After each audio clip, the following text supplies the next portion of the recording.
Saúde da igreja com a paz do Senhor. Hoje nós vamos estudar a lição de número 25, 17 de dezembro de 2017. Paulo censura a impureza e os litígios na igreja de Corinto. Então são dois temas que vão ser tratados, e esses temas vão ser desenvolvidos a partir da mesma perspectiva de abordagem teológica que o apóstolo faz a problemas existentes na igreja de Corinto. O tratamento dele é pastoral, é um tratamento muitas das vezes irônico, né? Porque os espirituais de Corinto vão, na verdade, ser demonstrados como os que estão lá no limbo, né? Lá nas regiões mais baixas da espiritualidade, a ponto de serem considerados infantes em Cristo, crianças em Cristo, quando eles pensavam que estavam no topo da espiritualidade, já reinando até sem o apóstolo Paulo, porque não precisavam mais. Então, é exatamente a partir desta consideração, Paulo tem muita paciência, né? Se você observar bem, ele trata cada problema de um modo bem tranquilo, né? E mostrando as razões teológicas para as suas conclusões. Diferentemente daquilo que os próprios coríntios ousavam fazer. Eles tinham suas filosofias e anteriormente viviam por elas, como também os seus dogmas religiosos e viviam por eles. E a partir do momento em que eles vêm para a igreja, eles trazem toda essa bagagem e o apóstolo Paulo está na porta dizendo, joga isso fora, joga isso fora, joga isso fora, e ficou quase absolutamente nada, né? Ficou muito pouca coisa. É exatamente estudando a epístola aos Coríntios, como todas as epístolas que nós estamos estudando, já estudamos Romanos e agora estudamos a epístola aos Coríntios, cada igreja local tem a sua formatação, tem a sua maturidade, tem o seu grau de desenvolvimento espiritual. E a gente percebe que há um desnível entre os romanos e os coríntios. Os mesmos problemas que foram tratados na epístola aos romanos, no que diz respeito à nossa união com Cristo, também ele é tratado na epístola aos coríntios, porém com enfoque bem mais definido em aplicações em contextos bem específicos que eram peculiares aos coríntios. Os coríntios eram uma igreja local que vivia dentro de um contexto pagão, bem imoral. Né? Então, esse é o primeiro ponto de partida para nós pegarmos o fio da meada aqui, né? E termos a noção do que o apóstolo Paulo vai dizer nesses dois capítulos. Então, por viver dentro de um ambiente imoral, muitos dos que estavam agora sendo membros da igreja, veem exatamente com todas essas práticas imorais, né, e agora se defrontam com uma nova realidade, que é a união com Cristo. Essa união com Cristo tem que trazer uma modificação, uma transformação. E essa transformação muda a partir do momento em que há uma transformação no entendimento. Transformai-vos pela renovação do vosso entendimento, foi o que nós aprendemos na Epístola aos Romanos. A partir do momento que os mesmos paradigmas filosóficos, né, de diversas escolas filosóficas viram slogans na igreja local, então esses slogans eles tomam força teológica e desenvolvem e incentivam comportamentos. Esses comportamentos são comunicados ao apóstolo Paulo, né? Dentre eles, por exemplo, a frequentar o templo pagão para participar dos cultos em que havia prostituição cultual. Bem, para alguns crentes de Corinto, nada a ver, né? Os cultos de fertilidade, cultos da deusa Afrodite. Então, em Corinto, segundo alguns historiadores, tinha mais de 1000 prostitutas cultuais. O que eram esses cultos? Esses eram os cultos de fertilidade, em que os homens iam para lá e serviam aos deuses de que forma? tendo intercurso sexual com as prostitutas, e isso era um serviço aos deuses. As suas mulheres se sentiam até honradas por participarem desse serviço aos deuses. E os homens, por sua vez, dentro daquele contexto, daquela situação, né, iam para lá e participavam daquela adoração. Né? Bem, agora eles vêm para a igreja, se convertem. E como é que fica essa situação? Então vocês observam bem que esse contexto, né, em que eles estão convivendo é um contexto de imoralidade bem acentuada, né? É um contexto greco-romano de imoralidade bem acentuada, e por conta disso o apóstolo Paulo tem de falar o que hoje para nós pode ser até o óbvio, né? Mas na realidade são coisas que eles precisavam ouvir e que servem para a instrução das igrejas nos nossos próprios dias, que também não está vivendo a moralidade tão alta acima dos coríntios, não. Em muitos segmentos de igreja evangélica aí, estão vivendo a ética e a moralidade das atrizes e artistas de novela. Então são problemas que vão servir para nós também como um farol para iluminarmos as trevas em que a moralidade do evangelicalismo contemporâneo se encontra. Por quê? Porque é exatamente a partir dessa perspectiva teológica, de uma análise, quais as implicações da nossa união com Cristo. A nossa união com Cristo tem por objetivo trazer uma nova modalidade de vida, e essa modalidade de vida precisa ser explicitada nos mínimos detalhes, e é o que o apóstolo Paulo faz nesses 2 capítulos aqui. Tá? Resolvido o problema da divisão, capítulos 1 a 4, tá? Inclusive nós não estudamos detidamente o capítulo de número 4, nós temos o capítulo 4 da Epístola aos Coríntios, dando só uma lidinha rápida para vocês terem uma noção, né? Depois de toda aquela abordagem acerca da divisão, nós falamos do capítulo 1, 2 e o 3, o apóstolo Paulo, então, ele coloca tudo em correta perspectiva espiritual, no finalzinho do capítulo 3, que ele diz que quem é deles, né, eles não são os crentes da igreja de Corinto, não são nem de Pedro, nem de Paulo, nem de Apolo, e nem especificamente de Jesus como um grupo, como líder de um grupo, mas todos são de Jesus, e esses homens são dádivas de Deus à igreja, daí esses homens são da igreja, em vez de a igreja ser desses homens. Tá? Então, depois disso, ele fala o seguinte: assim, pois, importa que os homens nos considerem como ministros de Cristo e despenseiros dos mistérios de Deus.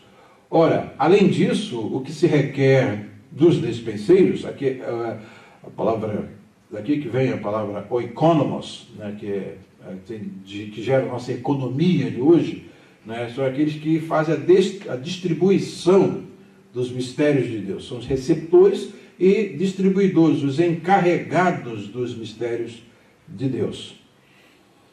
O que se requer dos dispenseiros é que cada um deles seja encontrado fiel. Todavia, a mim muito pouco se me dá de ser julgados por vós ou por tribunal humano. Então, Paulo coloca aqui: vocês não são os meus juízes, nem eu mesmo sou o meu juiz. Ele diz aqui: nem eu tampouco julgo a mim mesmo, porque de nada me argui a consciência. Contudo, nem por isso me dou por justificado. Porque, pois quem me julga é o Senhor. Portanto, nada julgueis antes do tempo, até que venha o Senhor, o qual não somente trará à luz, trará à plena luz as coisas ocultas das trevas, mas também manifestará os desígnios dos corações. E então cada um receberá o seu louvor da parte de Deus, foi o que ele falou no capítulo de número 3. Fundamento foi posto, quem constrói sobre este fundamento, dependendo do material com que usa para a construção, na primeira categoria dos perecíveis, ou na segunda categoria dos não perecíveis, né? Madeira, feno, palha é a primeira categoria, perecível, ouro, prata, pedras preciosas é a segunda categoria. Então, de acordo com a avaliação que vai ser feita por Deus, esse tema nós vamos voltar a ele em uma outra época para poder estudar acerca da doutrina dos galardões, tá? Mas é só para vocês terem uma noção do que ele está dizendo aqui. Quem vai avaliar é o Senhor. Tá? Então, ninguém pode ficar como juiz de plantão de ninguém. Quem julga é o Senhor. É isso que o apóstolo Paulo deixa claro aqui. Estas coisas, irmãos, apliquei-as figuradamente a mim e a Apolo por vossa causa, para que por nosso exemplo aprendais isto. Não ultrapasseis o que está escrito.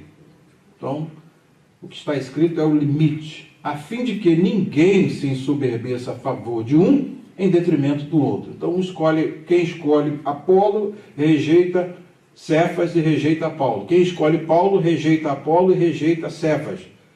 E quem escolhe Jesus rejeita os três. Então, tem uma coisa errada. Não deve ser feito assim. Pois quem é que te faz sobressair? E que tu tens que não tenhas recebido? E se o recebeste, por que te vanglorias como se o não tiveras recebido? O apóstolo Paulo faz essas perguntas básicas aqui, né, que vai mostrando que a sua argumentação, ela sempre tem um interlocutor em alvo. Tá? Esse interlocutor é aquele a quem Paulo se dirige.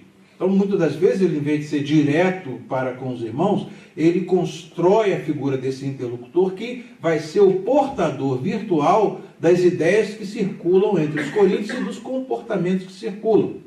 Quando ele pretende ser bem específico, aí ele cita diretamente de que ele está falando. Tá? No entanto, aqui, ele está fazendo uma citação. Isso é muito importante nós observarmos. É o estilo, né, de diatribe. Né? Então, o estilo de diatribe é exatamente esse estilo em que há uma comunicação ácida. Né? Então, por conta disso, essa comunicação ácida, ele cria um interlocutor para poder ser o alvo das suas críticas, e elas vão ser críticas bem, né, diretas, às vezes indiretas, mas elas sempre têm um tom irônico, sarcástico, né, e às vezes ácido. Né? Igual ao livro do Eça de Queiroz. Né? Eça de Queiroz tem um livro chamado As Farpas. Então você tem que ler o livro, é uma ironia extraordinária. Né? Fala sobre a Assembleia dos Católicos que estão reunidos, por exemplo, um exemplo, né, do livro, sobre a Assembleia dos Católicos que tem um problema para resolver e Deus vai ser o juiz. Então, sentam-se a Assembleia toda se constitui e tem um assunto que é trazido para a Assembleia, e então o assunto está apresentado à Assembleia. Se Deus é a favor ou contra, por favor, queira se manifestar. Como ele não se manifestou, então está aprovado. Mais ou menos assim, esse tipo de... Assim que funcionam as assembleias. Eles levam os assuntos, né, e aí discutem e aprovam aquilo que eles bem entendem. Né? Se Deus falar alguma coisa, então, calou, então ele consentiu. Está aprovado. Mais ou menos assim. Mas é o tipo ácido desse argumento de diátribe, né? Ou diatribe, que é em português. Já estáis fartos, já estáis ricos. Né? Olha a ironia aqui do apóstolo Paulo. Chegastes a reinar sem nós. Parabéns. Tomara reinasseis, né? Para que também nós viéssemos a reinar convosco, quem sabe vossos súditos. Quem sabe alguma coisa assim. Porque a mim me parece que Deus nos pôs a nós, os apóstolos, em último lugar, como se fôssemos condenados à morte, porque nos tornamos espetáculos ao mundo, tanto a anjos como a homens. 10. Nós somos loucos por causa do amor de Cristo, mas vós, sábios em Cristo. Nós fracos, vós fortes. Né? Vós nobres, nós desprezíveis. Até a presente hora sofremos fome e sede e nudez, e somos esbofeteados, e não temos morada certa. Privilégio que vocês têm. Comem, bebem, né? Está tudo na mais perfeita paz. E nos afadigamos trabalhando com as nossas próprias mãos. Né? Então, era fazer tendas para poder pregar o Evangelho. Então, era esse tipo de coisa a que eram submetidos os apóstolos. Ai deles, se... né? Pedisse alguma ajuda lá aos coríntios. Quando somos injuriados, bendizemos. Quando perseguidos, suportamos. Quando caluniados, procuramos conciliação. Até agora temos chegado a ser considerados o lixo do mundo, escória de todos. Tá? Mas, veja o apóstolo Paulo, não vos escrevo essas coisas para vos envergonhar. Pelo contrário, para vos admoestar como a filhos, meus amados. Então, o objetivo do apóstolo Paulo, embora você observou bem a acidez ali, a ironia, a ironia, né, o sarcasmo que às vezes ele utiliza, né? Vocês estão reinando agora, parabéns, onde é que é o reino de vocês? Então, é uma forma de chamar a atenção e ao mesmo tempo, mas bem, minha proposta não é essa, minha proposta é fazer uma admoestação, um conselho a vocês como filhos. Porque ainda que tivéssemos milhares de preceptores, que tivesseis milhares de preceptores em Cristo, não teríeis, contudo, muitos pais, pois eu, pelo Evangelho, vos gerei em Cristo Jesus. Admoesto-vos, portanto, a que sejais meus imitadores. Por esta causa vos mandei Timóteo, que é meu filho amado e fiel no Senhor, o qual vos lembrará os meus caminhos em Cristo Jesus, como por toda a parte ensino em cada igreja. Alguns se ensoberbeceram, como se eu não tivesse de ir ter convosco, mas em breve irei visitar-vos, se o Senhor quiser. E então conhecerei não a palavra, mas o poder dos ensoberbecidos. Ele sintetiza de um modo interessante, porque o reino de Deus consiste não em palavra, mas em poder. Ou seja, está contrastando que o sistema do Evangelho não é mais um sistema de filosofia humana, não é construído sobre categorias de pensamento humano, mas o que funciona é, através da cruz, o poder de Deus se torna disponível para a salvação de todo aquele que crê. Nenhum sistema de filosofia ou sabedoria humana pode produzir isto. Não?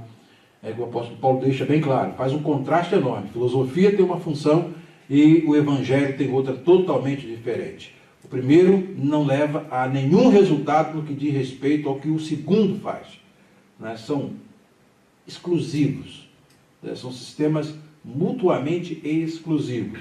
Um não tem interferência no outro. Que preferis?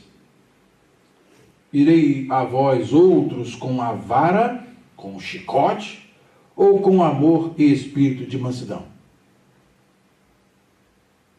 Fica aí a pergunta, e agora então vamos ver para onde o apóstolo Paulo conduz então o assunto. E é a nossa primeira pergunta. O que estava havendo na igreja em Corinto que o apóstolo exortou os crentes por não resolver o caso, e o que ele disse que faria em nome de Jesus Cristo? Versículos de 1 a 5. Então nós temos aqui versículos de 1 a 5.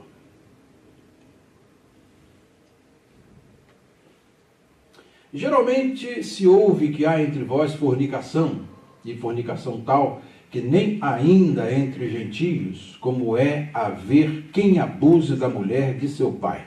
Olha essa igreja cheia de sabedoria, cheia de dons, todos os dons, nenhum deles falta. Como ela está vivendo do ponto de vista prático, a moralidade. O que essa espiritualidade, entre aspas, está produzindo na prática?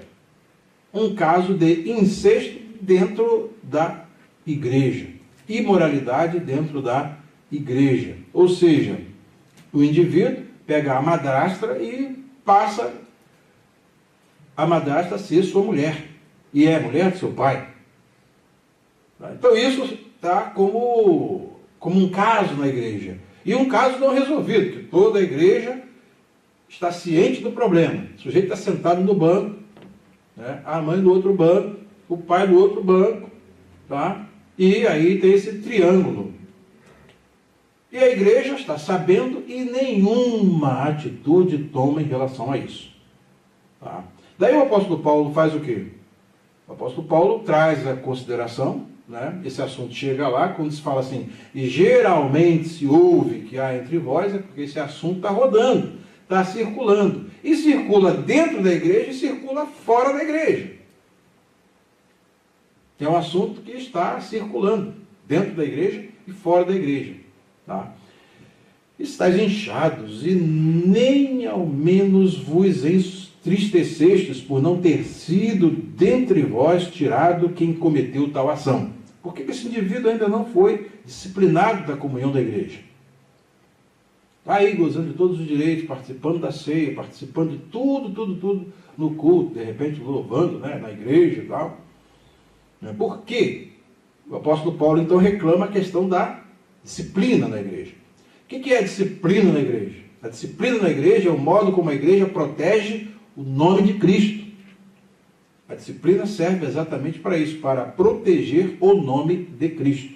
Então, se alguém está andando fora daquilo que a Escritura ensina, está com comportamento em contradição com aquilo que é ensinado na Escritura, qual deve ser o procedimento?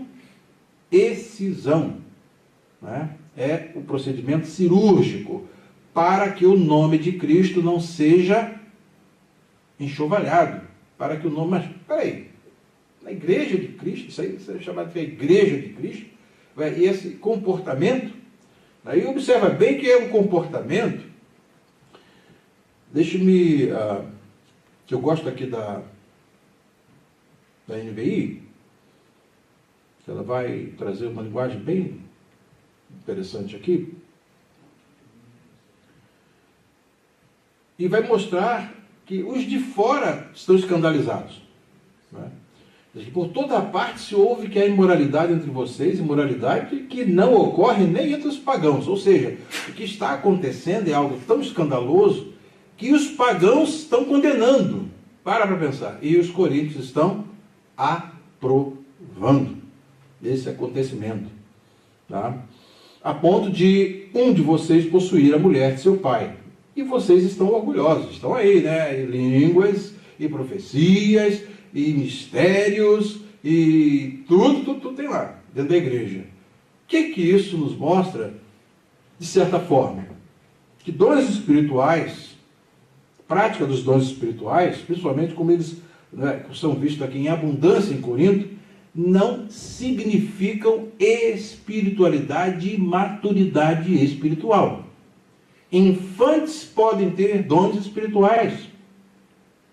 Esse é um dos ensinamentos tremendos da epístola aos Coríntios. E outra coisa, né? Quando o apóstolo Paulo começa a trazer esses assuntos, esses temas à baila, né? O que nós observamos é que ele está mostrando que toda essa espiritualidade de que se gabam, né, os coríntios, é na realidade uma carnalidade da maior expressividade. Escandaliza até os de fora. Né? E quem sabe também esse indivíduo aí, nessa condição, está lá também falando língua junto com os outros. Né? E está lá, né, ficando com a mulher de seu pai. Usando a linguagem, o verbo ficar, hoje obteve essa conotação, né? Igual Yadá, conhecê-la do hebraico. Né? Tem essa conotação. Não deviam, porém, estar cheios de tristeza, expulsar da comunhão aquele que fez isto? Apesar de eu não estar presente fisicamente, qual é a decisão então? Detectou o problema, qual é a decisão? Apesar de eu não estar presente fisicamente, estou com vocês em espírito. E já condenei aquele que fez isso, sentenciei aquele que fez isso, como se estivesse presente. Quando vocês estiverem reunidos em nome de nosso Senhor Jesus, estando eu com vocês em espírito, estando presente também o poder de nosso Senhor Jesus Cristo, entreguem esse homem a Satanás para a destruição do corpo, diz o texto grego, destruição da carne.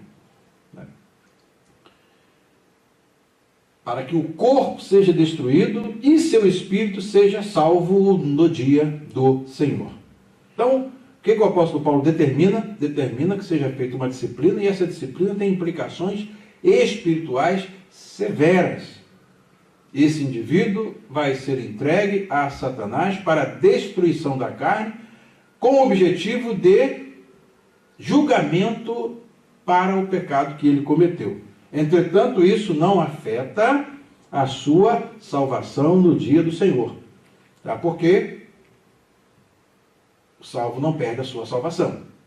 Tá? Uma das doutrinas que hoje, grande até compêndios de teologia os mais diversos que eu tenho, não trata direitinho, é a questão do julgamento de Deus em relação aos seus filhos.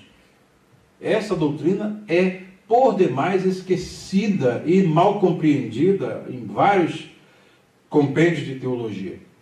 É exatamente por isso que essa questão, né, com essa questão de pessoas, né, que ficam na igreja, principalmente nos ambientes, aliás, não vou dizer hoje eu não posso dizer mais nada especificamente, né? Todo lugar se vê isso. Pessoas que ficam amoitadas na igreja em pecado e não querem ser excluídas da igreja com medo de perder a salvação, porque se forem excluídos da igreja, não perdem a salvação. Aí elas ficam em pecados, amoitadas na igreja. Tudo é uma falta de compreensão da questão do julgamento de Deus em relação aos seus filhos. Então existem certas circunstâncias em que, aqui nesse caso específico, o apóstolo Paulo, com a sua autoridade apostólica, está determinando que isso seja feito. Outras vezes, em algumas situações específicas, isso é feito pelo próprio Deus, ainda que o indivíduo, em igrejas sérias, né? Em igrejas que são realmente igrejas, né? Sem sequer, né, nós tomarmos ciência do caso.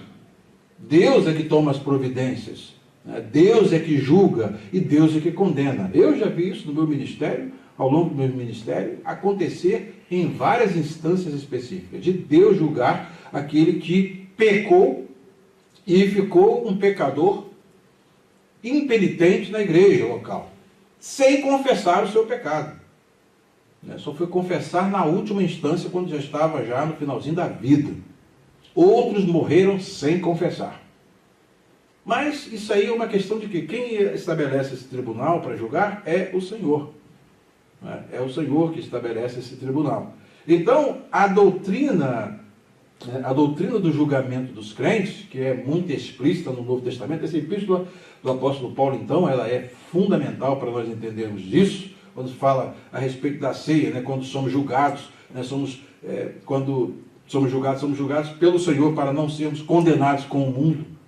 Felizes aqueles em que Deus entra em juízo com ele, em que Deus o intercepta para o seu próprio bem. Então, porque a questão toda dos galardões está voltada ao modo como Deus trata cada um individualmente. E isso é importante que a igreja aprenda para que nós possamos fazer o quê? Viver uma vida na presença de Deus, de modo que vivamos em santidade na presença de Deus. Então, o objetivo dessa doutrina, que o apóstolo Paulo, inclusive, cita aqui, você pode ver que é um milionésimo de vezes alguém comenta sobre um assunto como esse.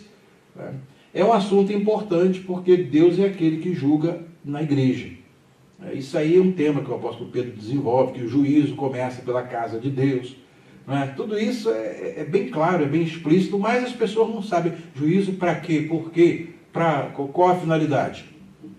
Alguns Deus julga com o objetivo de eles não perderem os seus galardões. Então esse é o grande objetivo. Daí o julgamento vem, o Senhor já falou isso para nós também, inúmeras vezes. O julgamento vem exatamente para que, às vezes, poupe o indivíduo de uma perda maior, não da sua salvação. Todos nós estamos carecas de saber isso, mas muita gente nem sequer sabe dessas coisas.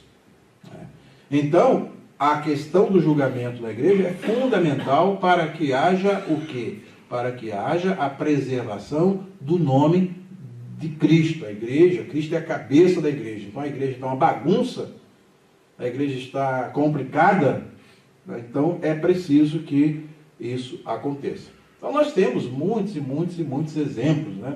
Teve um indivíduo que chegou tão ousado que quando o pastor perguntou para ele a respeito do pecado dele, ele falou: olha, pastor, o negócio é o seguinte, eu tenho 2 mulheres porque eu posso bancar as 2.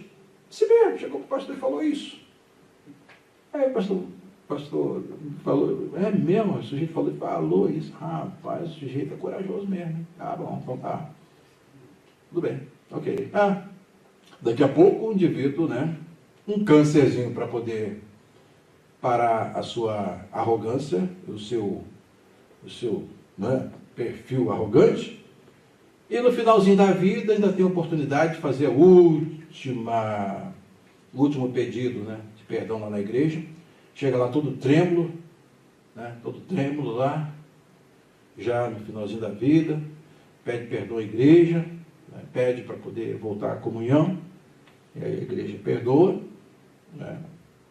E daí a poucos dias morre e Deus o julgou desse jeito. E muitos outros que a gente viu, entendeu? Eu contaria para vocês inúmeras situações. Né? Inúmeras situações. Porém, o que quero deixar bem claro nessa questão aqui é que esse julgamento ele é fundamental para que haja a purificação na igreja. A igreja não pode deixar que certos casos que nos são comunicados não passem sem disciplina. A disciplina é fundamental para que haja a pureza do nome, para que não enxovalhe o nome de Cristo. Porque já pensou um indivíduo com um comportamento desse, a igreja de Corinto, né? Para todo lado está o indivíduo lá. Daqui a pouco está no mercado, está no meio da rua, lá com a mulher do seu pai. Todos os pagãos estão escandalizados. Os pagãos que frequentam o templo Afrodite estão escandalizados com o comportamento daquele crente. Já parou para imaginar a situação? Então o apóstolo Paulo vai e começa e faz essa determinação, e aí então respondemos a primeira pergunta. Deu para entender?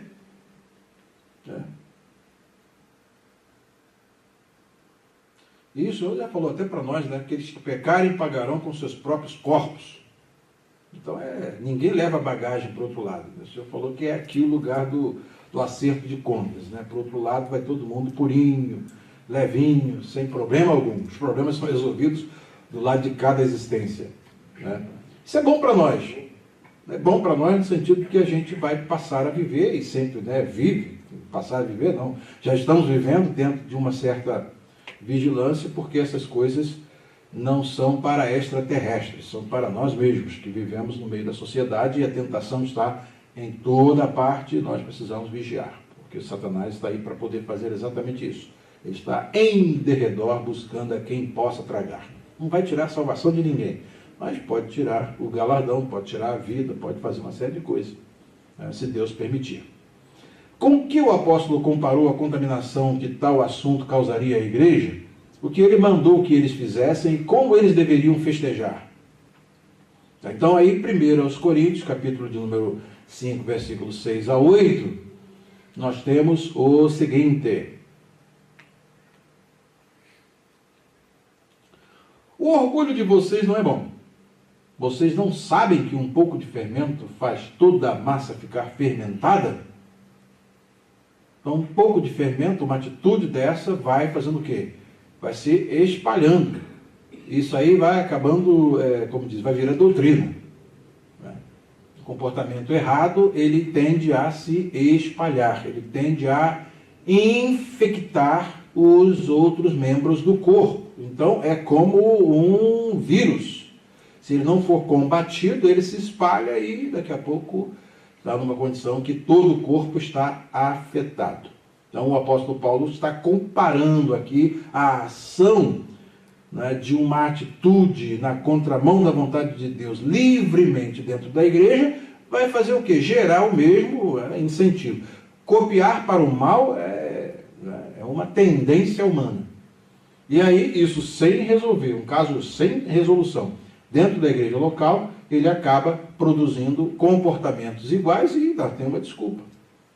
Tem uma desculpa. Fulano está andando assim, então é permitido. Então vira lei, vira comportamento.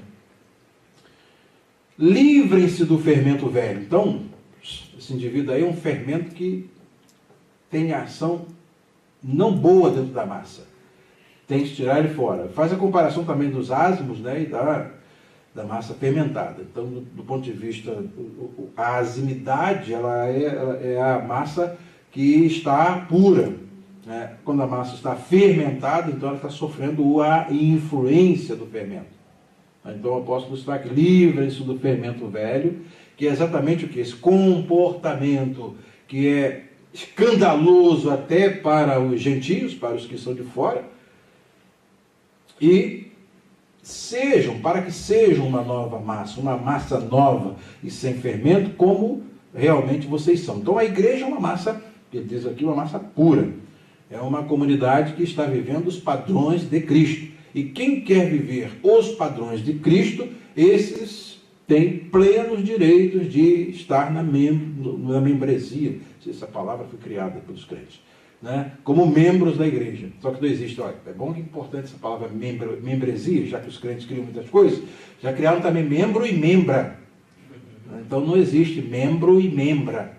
Membro é comum de dois gêneros, né? Então, o membro, a membro da igreja, ou membro da igreja. Hein? Não sei se a Dilma está para a igreja. Aí pronto, aí você vai ter mosquito, mosquita, você vai ter tudo, né? Mas aqui, membro não tem membra, né? Essa Dilma entrou para a igreja, eu arraso, o jargão evangélico vai mudar. Não, vamos falar sério. Né? Pois Cristo, nosso Cordeiro Pascal, foi sacrificado. Por isso celebremos a festa não com o fermento velho, nem com o fermento da maldade, da perversidade. Daí o apóstolo Paulo está fazendo o que se chama de especificação. O que ele quer dizer com esse fermento velho? É o fermento da maldade, da perversidade, desse tipo de comportamento que esse indivíduo estava vivendo na igreja. Então, vocês vão continuar fazendo a festa de vocês vão continuar celebrando a morte de Cristo, mas vão celebrá-la como? Vão celebrá-la com a pureza na igreja, com a disciplina na igreja, para que a igreja possa, de fato, viver na autenticidade do seu conceito original, que é uma massa ázima, né? Uma massa sem fermento. E, em contrapartida, mas com os pães sem fermento, os pães da sinceridade e da verdade. É exatamente por isso que nós celebramos a ceia do Senhor, com pão ázimo. O que é pão ázimo? É pão sem fermento. As conotações de fermento, vocês podem observar, né? As conotações de fermento no Novo Testamento, elas estão vinculadas à doutrina falsa ou a pecado. Então, é exatamente por isso que Cristo, quando celebrou a ceia, celebrou no dia dos ázimos.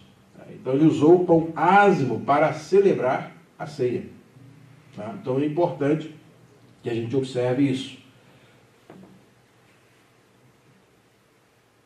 Então assim deve ser feita a celebração. Então a igreja ela celebra a morte de Cristo, mas celebra dentro dessa perspectiva de pureza e santidade. Isso é muito importante. E quais as coisas que alguém que dizia irmão as praticava? O que o apóstolo Paulo mandou que não se fizesse com o tal? E o que era para se fazer a esse iníquo? Aí versículos 9 a 13 encerram aqui a nosso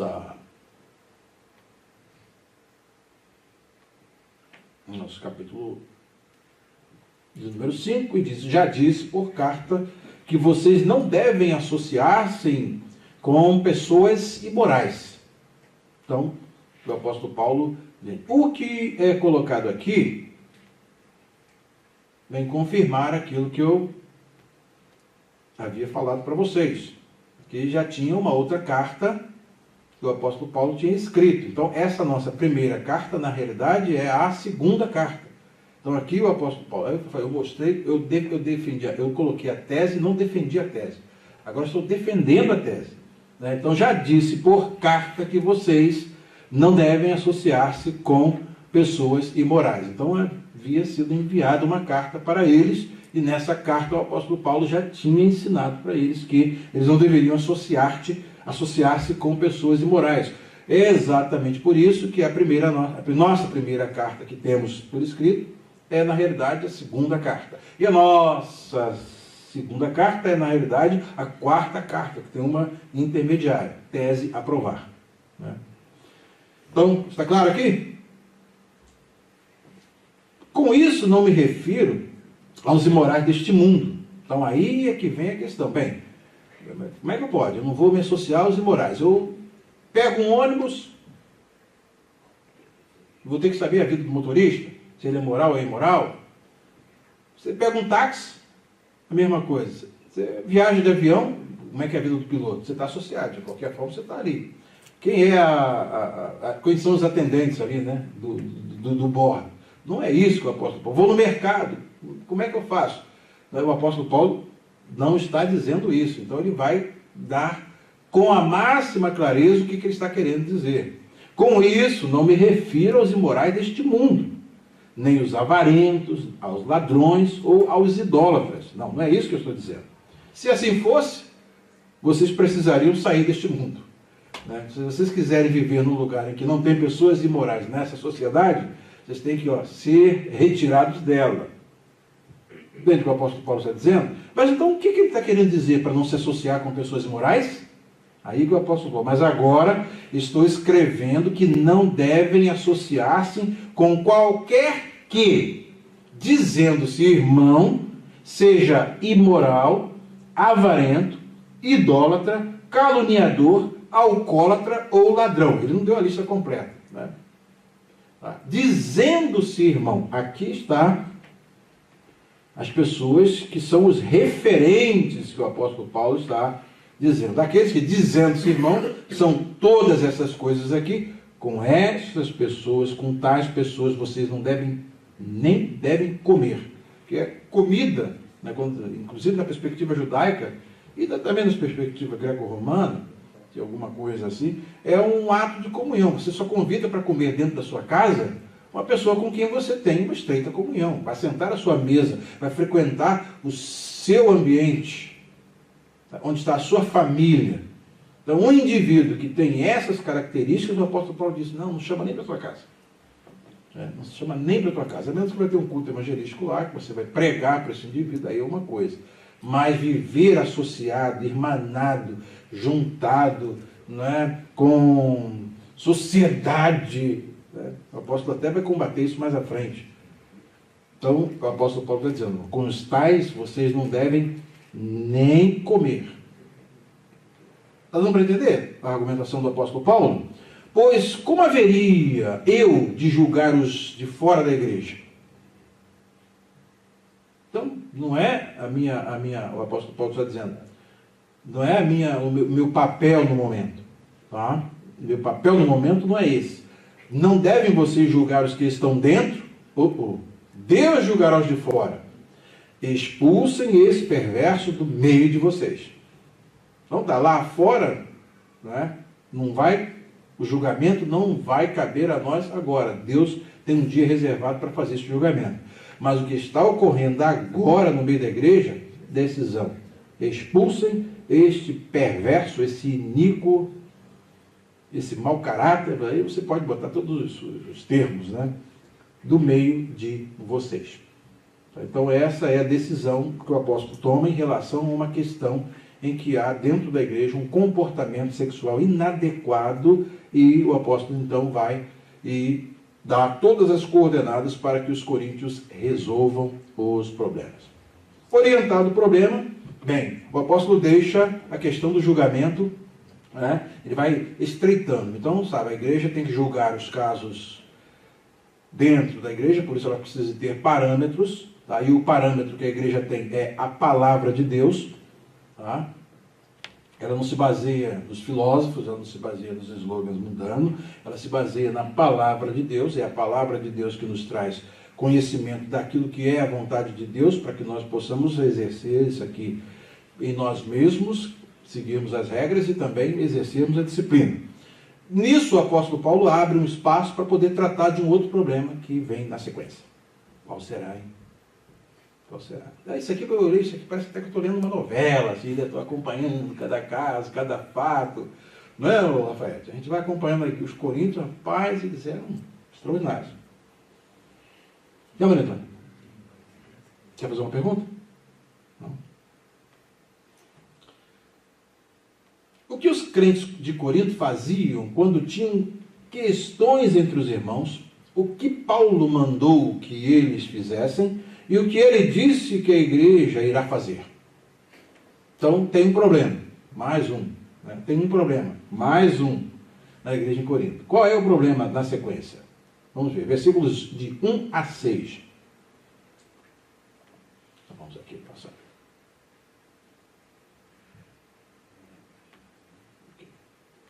Ousa algum de vós, revista e corrigida, ousa algum de vós, tendo algum negócio contra outro, ir a juízo perante os injustos e não perante os santos? Então, outro problema que está acontecendo na igreja. O irmão tem um problema com outro irmão, o que vão? Ajuiza uma causa na corte, para poder o irmão ir na corte, para o juiz decidir entre os irmãos. Aí o apóstolo Paulo vai argumentar num argumento que se chama de maior ad minor, né? Do maior para o menor. Então ele vai apresentar. E sempre quando, o que a gente percebe na abordagem do apóstolo Paulo? O estilo de diatribe. Exatamente quando começa essas perguntas, e algumas frases são por demais importantes para detectarmos esse uso, né, da existência de um interlocutor. Né? Ele não está citando aqui o fulano de tal, observe bem que ele está pegando o caso bem assim, bem genericamente, mas a carapuça vai cair na cabeça de quem de direito, lá na igreja. Todo mundo sabe quem é. Todo mundo sabe quem é. Sabe que na igreja todo mundo sabe quase de tudo. Né? Só o pastor quer ver, não sabe de nada. Mas os membros sabem de tudo. Então vejam bem aqui. Ousa algum de vós, tendo algum negócio contra o outro, ir a juízo perante os injustos e não perante os santos? Então ele está fazendo uma pergunta cuja resposta é como se fosse óbvio, é uma pergunta retórica. Claro que não. Né? Aí ele faz uma outra colocação. Não sabeis vós que os santos hão de julgar o mundo? Peraí, vocês vão ser os juízes do mundo. Agora, vocês que vão ser juízes do mundo, vocês vão submeter a juízo dentro de uma causa entre vocês, um juiz mundano, ímpio, iníquo.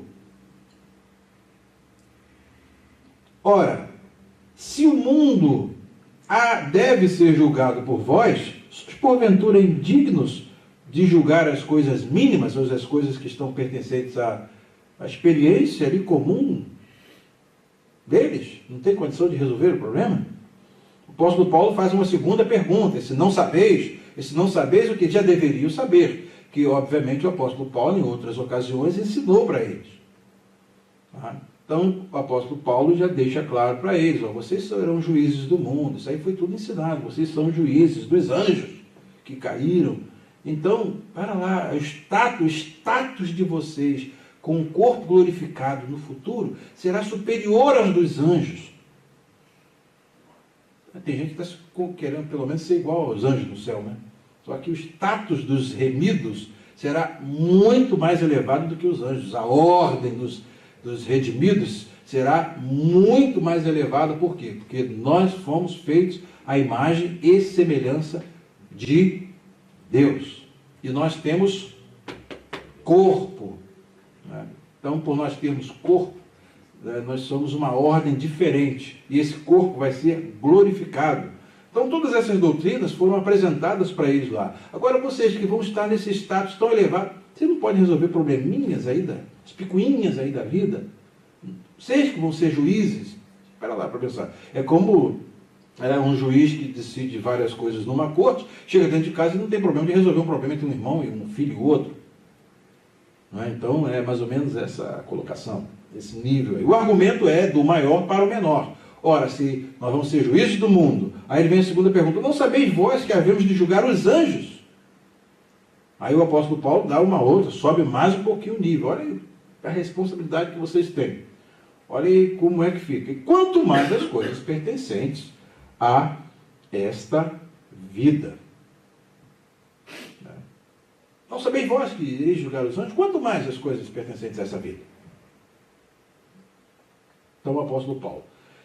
Vamos ao ponto. Então, se tiverdes negócios em juízo, pertencentes a esta vida, pondes na cadeira aos que são de menos estima na igreja. Geralmente quem vai ajuizar uma causa tem condição de fazer isso, né? Então o irmão está devendo uma coisa, ele vai lá e bota o irmão na justiça para o irmão pagar aquilo que ele está devendo. Aí nesse caso específico, o que acontece? O irmão vai para banco do réus para ser julgado por um juiz que é ímpio, para poder beneficiar aquele que teve condição de ajuizar a causa. Então, o que o apóstolo Paulo está ensinando aqui? Isso eu estou dizendo para vocês é para vos envergonhar, eu digo.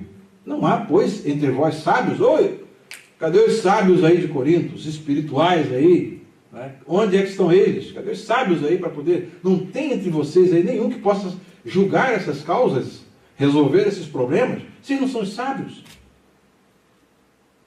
Não há ninguém que possa julgar entre seus irmãos, mas o irmão vai a juízo com o irmão, e isso perante infiéis. Então o apóstolo Paulo está aqui ensinando de um modo muito claro que um crente não deve levar o outro na justiça. Se bem que tem muitos crentes que se aproveitam disso, né? Para pintar essa piqueira. Né? Eu vou fazer mesmo, que o irmão não vai me levar para o juiz, a Bíblia diz, ainda vai jogar a Bíblia na cara do irmão. Não, a Bíblia diz, então. Né? Mas aí temos que ter o quê? Na igreja, um tribunal em que a questão vai ser decidida. Em que ele, se quiser ficar na membresia da igreja, ele tem que responder à igreja. Do contrário, cassado o seu mandato. Ele tem que resolver o problema e tem que ser justo. Então não vai prejudicar ninguém. Tá? Então isso é muito importante. Então a igreja se torna esse tribunal. Não vai julgar lá fora, tudo bem. Mas não vai se aproveitar disso. Ah, irmão, não vai me botar na justiça, vou dar um calote dele, fica por isso mesmo. Tem muita gente aí, trapaceira, né? Tem muita gente aí. Então a igreja é o lugar em que essas causas vão ser resolvidas. E o veredito da igreja é o que vale. A igreja bate o martelo nessas questões. Isso é muito importante, gente. Nós estamos com tudo praticamente orientados para poder andarmos corretos. Graças a Deus pelos problemas da igreja de Corinto. Se a igreja de Corinto não tivesse esses problemas, nós não teríamos essas orientações. Então são problemas providenciais. Essa igreja complicada é uma bênção na nossa vida. Né? Porque muitas orientações que hoje nós temos foi por causa dos problemas dessa igreja, né? Espiritual, né? Na realidade carnal. Vamos à próxima pergunta. Estou indo bem até aí? Tudo tranquilo? Bem? Tá.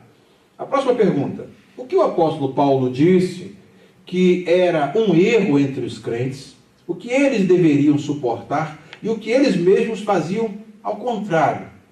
Então, os versículos 7 a 9, e versículos 7 a 9 vão mostrar o quê? Com esse procedimento de levar o irmão da justiça e, às vezes, agravar mais uma situação que poderia e deveria ser resolvida na igreja, né? Então se cria uma situação duplamente qualificada. Na verdade, já é realmente uma falta entre vós terdes demandas uns com os outros. Né? Por quê? É aí que está a questão de ter uma demanda um com o outro. Esse é um ponto fortíssimo, importante, e implica que se todos andarem segundo a regra, ninguém vai dar golpe no outro, ninguém vai defraudar o outro, tá? E também não vai, obviamente, haver demandas. Quem deve tem obrigação de pagar. Se pegou emprestado, tem que devolver. Né? A demanda surge quando o que deve não paga, o que pega emprestado não devolve. Né? Então, o senhor até falou para nós uma coisa importante: seu irmão emprestou, não te deu. Quem não devolve é ladrão, caloteiro. Lembra disso?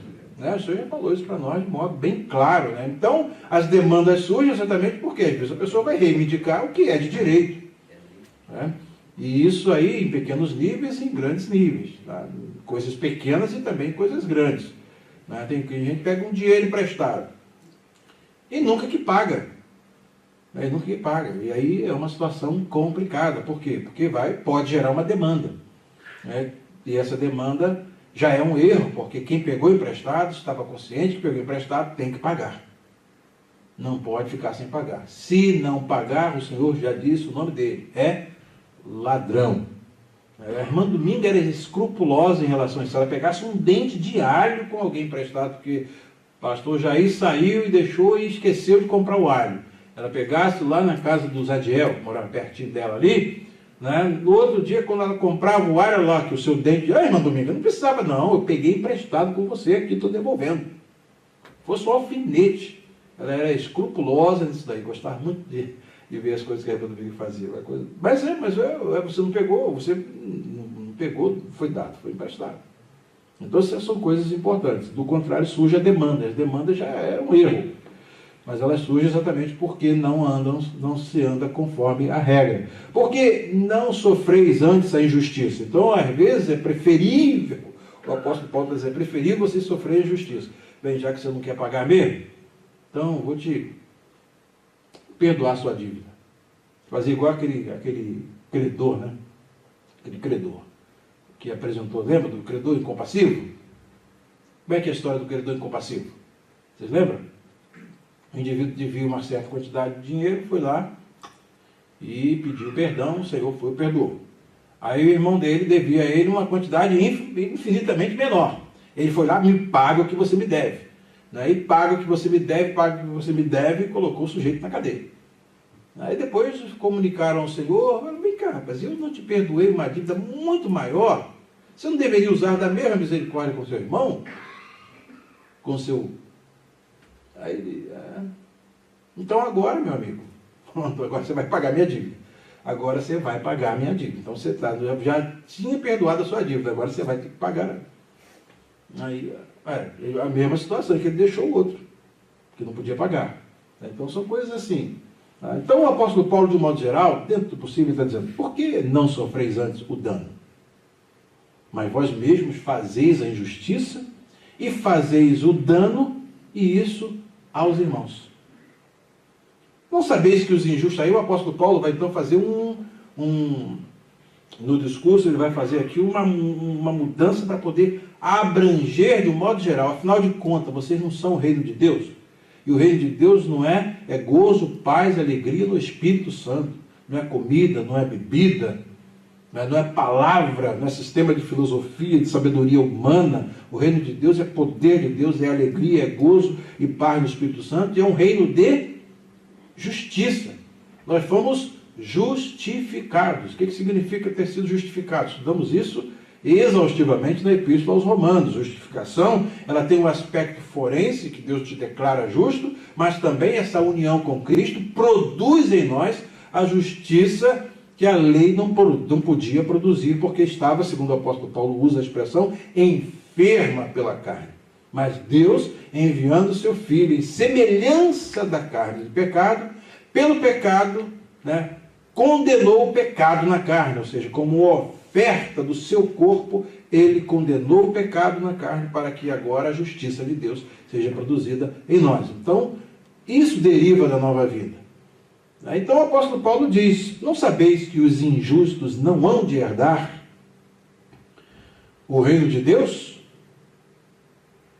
Aí então, vamos à próxima pergunta, que vai exatamente incluir esse próximo texto.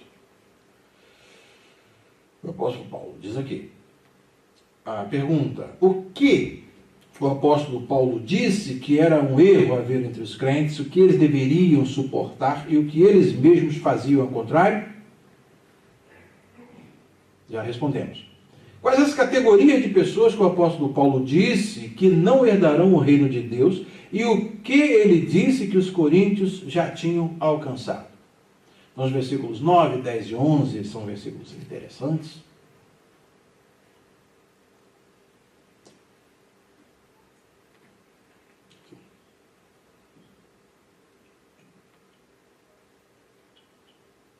Não sabeis que os injustos não hão de herdar o reino de Deus? E ele diz, não erreis, nem os devassos, nem os idólatras, nem os adúlteros, nem os efeminados, nem os sodomitas, nem os ladrões, nem os avarentos, nem os bêbados, nem os maldizentes, nem os roubadores herdarão o reino de Deus. Essa porção aqui é bom até a gente... Vamos pegar aqui a NVI, que ela é muito boa nessa...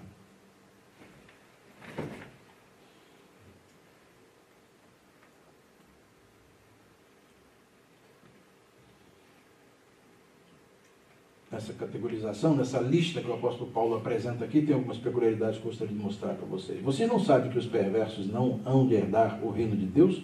Não se deixem enganar. Nem imorais, nem idólatras, nem adúlteros, nem homossexuais, passivos ou ativos. Aqui, as duas palavras usadas pelo apóstolo Paulo, vamos ver aqui o texto original. aqui, né?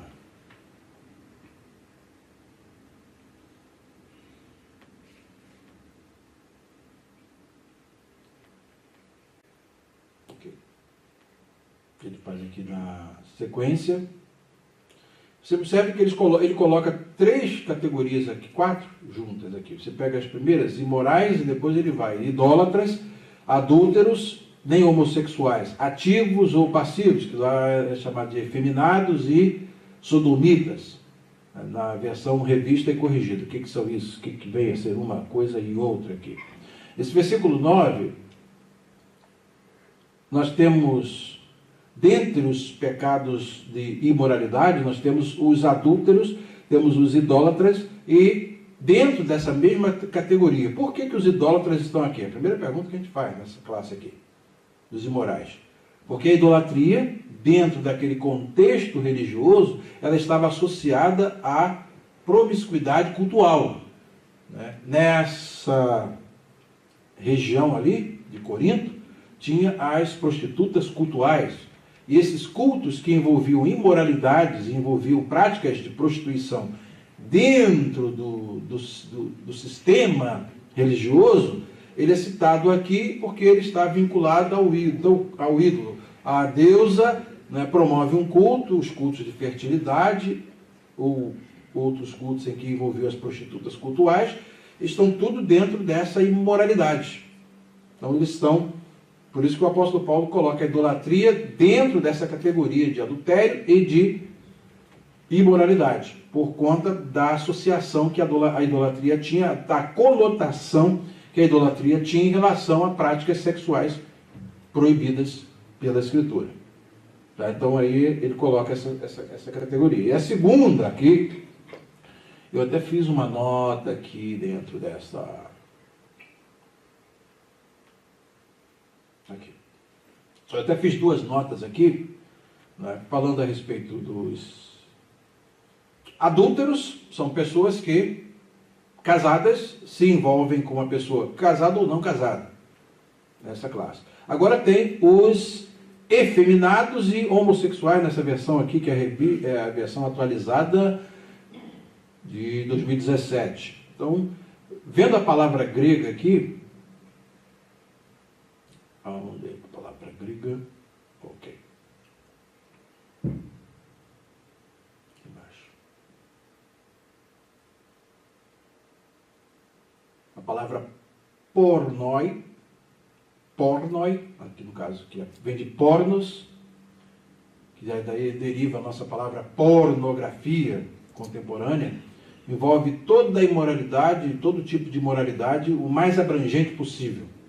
Fornicação, adultério, ela é ampla. Daí, imoralidade sexual é a melhor forma de traduzi-la. E aí, então, ele vai fazendo a especificação. Ele fala sobre os idólatras. Né? Os idólatras são esses que praticam a imoralidade sexual dentro das práticas cultuais da idolatria, né? Da deusa Afrodite e outros cultos lá. Moiroi, que são os adúlteros, são aqueles que envolvem... casados que envolvem relação sexual fora do casamento com solteiros ou casados. E na sequência dessas discriminações, vem os malakoi, que vem de malakós. Malakoi aqui são os macios, são os delicados. Então aqui eu fiz uma nota. Para o primeiro. Vamos ver aqui a nota do primeiro, ok. Malakoi, homossexuais passivos, os que, na relação que é apresentada ali em Romanos, fala sobre macho com macho, lembra que nós estudamos isso? Em Romanos, né? É os plural, arsenes e arsensin. Então, são os dominados sob os homossexuais ativos. Os homossexuais ativos, nesse texto, são chamados de arsenokoitai. É o plural de arsenokoitos. E são aqueles que são os homossexuais ativos. Então, os primeiros são os passivos, os segundos são os ativos. Por isso que a NVI traduziu como os ativos e passivos. É o efeminado, que faz o papel da mulher, e o outro que é homossexual também, que faz o papel de homem na relação homossexual. Isso é muito claro e muito bom para os dias em que nós estamos vivendo. Que essa categoria, quando o apóstolo Paulo diz aqui de um modo bem claro, não herdarão o reino dos céus. Como é então que alguém, só de Satanás mesmo, pode conceber uma igreja de gays? Como é que alguém pode conceber uma igreja de gays? Vê se pode. Ministro gay, vê se pode. Onde é que vai caber isso? Por isso que eles têm um ódio, né, do apóstolo Paulo, e às vezes dizem, não, isso aí Paulo escreveu porque estava condicionado culturalmente. Condicionamento cultural. Isso aqui é algo que está baseado na doutrina da criação. Quando Deus cria o homem, é importante que as primeiras duas palavras que Deus se refere ao criar o homem, quando Deus os cria a sua imagem e semelhança, ele os cria Zahar uNekevá bara otam. Zahar é macho, Nekevá é fêmea. Então a primeira palavra, macho e fêmea criados à imagem de Deus. Tá? Daí os malacóis são os passivos. O termo aqui, os malacóis, segundo o sentido primário da palavra grega, são os macios, delicados. Daí o termo efeminado. São os que se comportam como mulheres delicadas. Tá? Então, macho tem que ser macho e fêmea tem que ser fêmea. É importante. Também a questão aqui, quando... Deixa eu ver aqui mais à frente. Gênesis. Vamos ver Gênesis. Ok.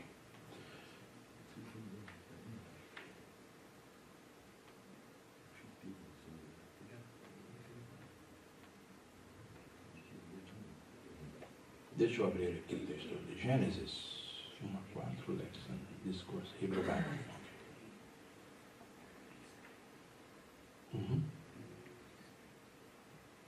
Okay. Quando temos aqui na criação, isso é muito bom apontar.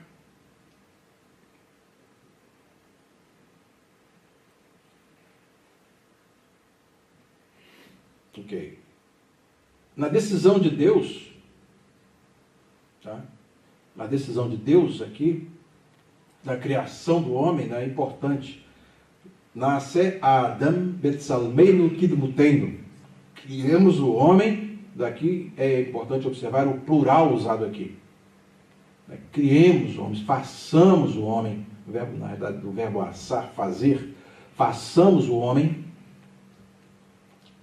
à nossa imagem, Betsalmeinu, a nossa imagem, de Tselen, Tselen quer dizer imagem, da imagem de escultura, a palavra é Tselen, Betsalmeinu Kidmutenu, semelhança, aquilo que se aparenta, se tem a sua aparência dele.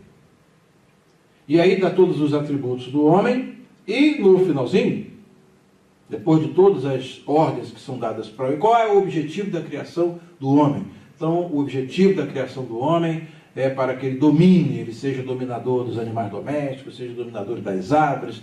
Toda a criação fica no seu domínio, ele é o vice-regente de Deus aqui no universo.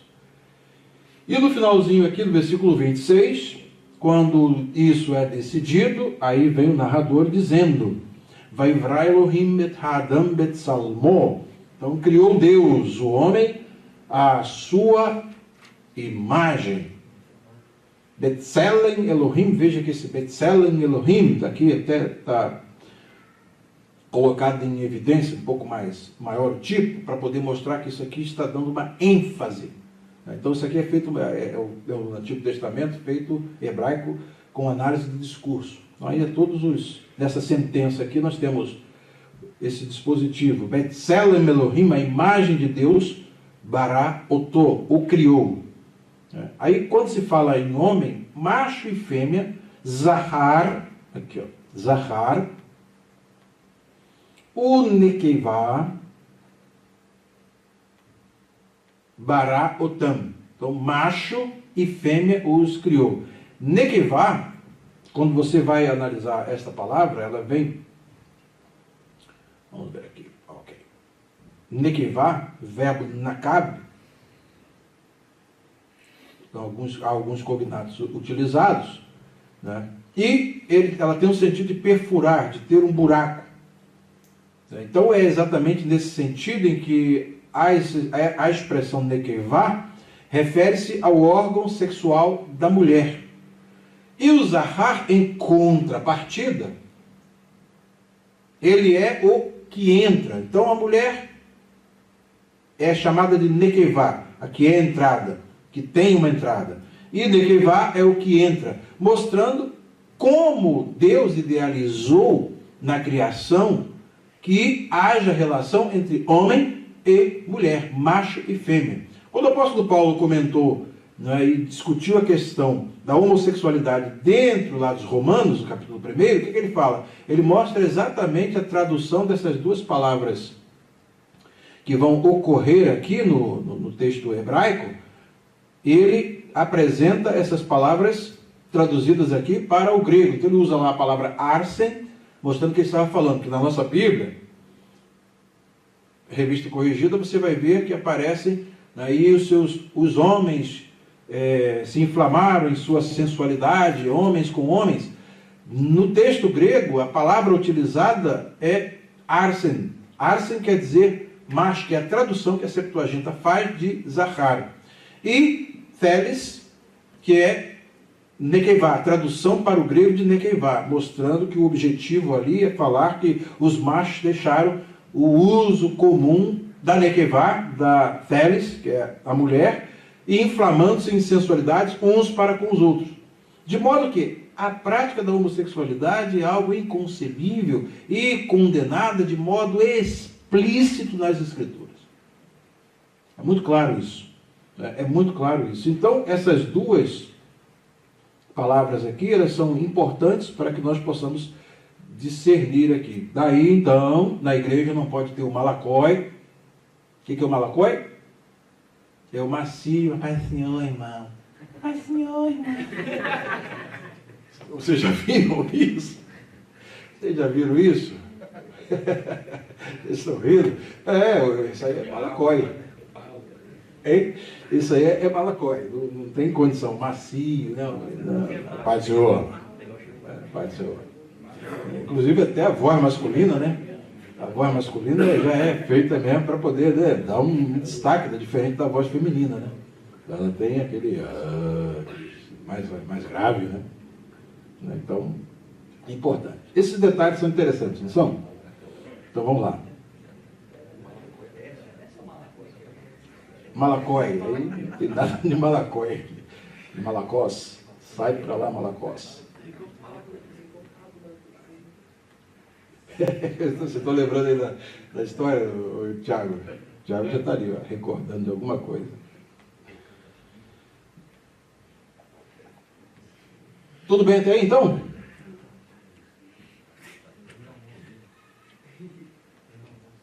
Ok, vamos lá. Então, nem ladrões. Aí vem a segunda categoria aqui, nem ladrões, nem avarentos, nem bêbados. Aí vocês observem outro tipo de relação com o próximo. Tudo está vinculado praticamente na linha do decálogo. Nem ladrões, nem avarentos, nem bêbados, nem maldizentes, nem roubadores herdarão o reino de Deus. Então está claro, ponto pacífico. Agora o apóstolo Paulo diz: alguns de vocês eram assim. Então, na igreja de Corinto, devia ter também os malacóis lá, o arsenocóitos lá, tudo lá dentro da igreja. Né? Isso tudo lá na igreja, vindo desse ambiente mundano. Mas só que chega na igreja, o que acontece? O que o apóstolo Paulo diz? Mas vocês foram lavados, foram santificados, foram justificados em nome do Senhor Jesus Cristo e no Espírito do nosso Deus.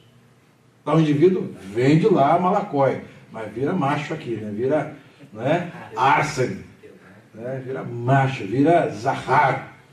E a indivídua também, né? A indivídua. Gostou? Gostou, né, dessa daí? Estou dando de um mês aqui. Ela vem também, né? Também hoje em dia na sociedade, ela vem lá, você está vendo aí, ó. Ela vem meio machona para cá, para virar, ela vai negevar.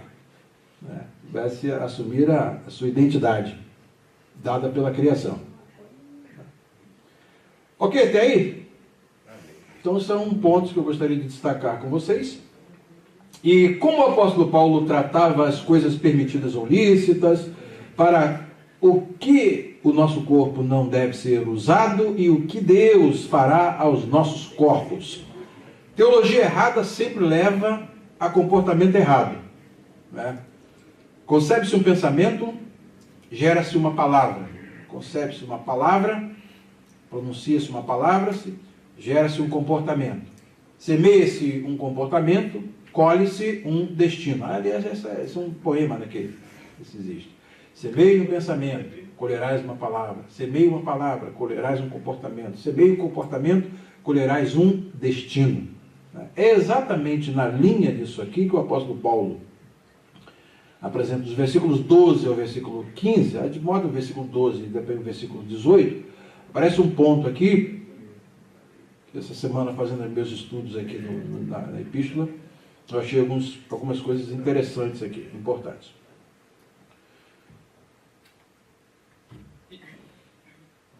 Todas as coisas me são lícitas, mas nem todas convêm.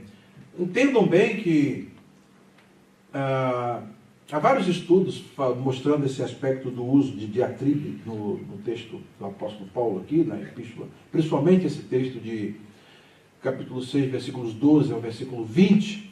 Tem até um ensaio muito, mas muito bom sobre isso, esse ensaio aqui, discernindo os slogans coríntios através do uso do apóstolo Paulo, de diatribe em 1 Coríntios 6, 12 ao 20, que discute essa questão de um modo muito interessante. Algumas versões já têm colocado essas duas frases aqui, todas as coisas me são lícitas, que são frases que eram slogans dentro da comunidade dos coríntios.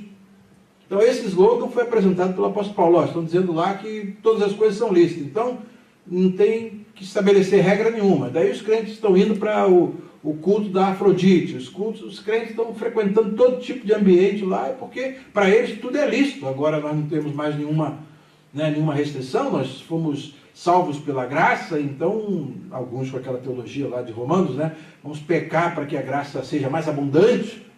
De modo nenhum, né? De modo nenhum, nada disso, de modo nenhum. Então isso era um slogan que acontecia lá na igreja. Então desses versículos aí, no capítulo 6, versículo 12, versículo 13 e o versículo 18, nós podemos identificar 3 slogans. E o apóstolo Paulo vai exatamente fazer o quê? Rebater esses slogans, mostrando que eles não têm a fundamentação teológica adequada, e ele coloca esses slogans dentro de uma forma teológica e diz, isso aqui, tudo bem, tudo me é permitido? Mas espera aí, tem uma restrição. E todas as coisas me são permitidas, mas tem outra restrição. Tá? Então aí, com base nesse uso, né, desse interlocutor virtual, é que ele vai e constrói o texto. As versões deveriam colocar esse trecho, todas as coisas me são lícitas, entre aspas, para indicar que eram slogans, e não fala do apóstolo Paulo. Paulo não ensinou isso. Estão dizendo que ele ensinou isso, né? Estão inferindo erroneamente, como alguém inferiu lá em Roma, né? Que vamos pecar para que a graça seja abundante. Peraí, de modo nenhum. Eu não ensinei isso para vocês. Eu não ensinei isso para vocês, mas onde abundou o pecado, superabundou a graça. Então, quanto mais pecado, mais graça. Não, é inversamente proporcional. Não é diretamente proporcional. Quanto mais graça, menos pecado. Percebem? Então, é exatamente o que acontece aqui nesse texto, e esse slogan rodava lá na igreja de Corinto. Não podia ser diferente. A igreja é fantástica, criativa essa igreja. Tá? Daí foi o que eu fiz aqui. Eu coloquei, destaquei nessa versão revista e atualizada contemporânea, para poder destacar que isso aqui era um slogan coríntico. Todas as coisas me são lícitas. Paulo vai contestar com, mas nem todas convêm. Todas as coisas me são lícitas. Mas eu não me deixarei dominar por nenhuma delas. Então, vamos ver, todas as coisas me são lícitas, mas espera aí, como é que fica o fruto do Espírito? Como é que fica a mortificação das obras da carne? Tudo aquilo que eu ensinei para vocês. Perdeu o valor? Perdeu o sentido? Mas qual é o problema dos coríntios? Qual é o problema dos coríntios? Teologia do corpo errada. Os coríntios tinham a ideia de um dualismo. Né? Isso aí eles trazem lá da filosofia, dos epicureus, dos estoicos, eles trazem tudo isso, platonismo, né? Das duas dimensões de vida. Tem a dimensão superior, que é o andar superior, e tudo que existe aqui embaixo é cópia do que está lá em cima. Né? Então, esse modo de viver a coisa relativizava e minimizava a função do corpo. Então, a partir do momento que o meu espírito está salvo, não tem nada a ver mais com o meu corpo, né? Que a salvação foi executada, foi realizada no meu espírito. E outra coisa, eles não pregavam e não absorveram, e pregavam o contrário do ensino da ressurreição do corpo. Daí, eles menosprezavam o corpo, e isso vai ser desenvolvido bem mais à frente pelo gnosticismo, né? E alguns pontos são aqui destacados na epístola, algumas epístolas, até do apóstolo Paulo mesmo, epístola de Pedro e também epístola de João, vão destacar esse ensinamento errôneo, de modo que havia duas formas de se destruir o corpo. Ou entregava o corpo para a dissolução mais profunda, ou então se criava um outro aspecto, se deveria privar o corpo de tudo aquilo que fosse prazer ou alguma coisa que fosse benefício para o corpo. Massacrar o corpo, aí é o ascetismo. Ou o outro lado, devassidão extrema. Quando você lê, por exemplo, a epístola de Timóteo, falando, e desses são os que se introduzem pelas casas, né, levando cativas mulherinhas carregadas de iniquidade, era a argumentação que eles utilizavam.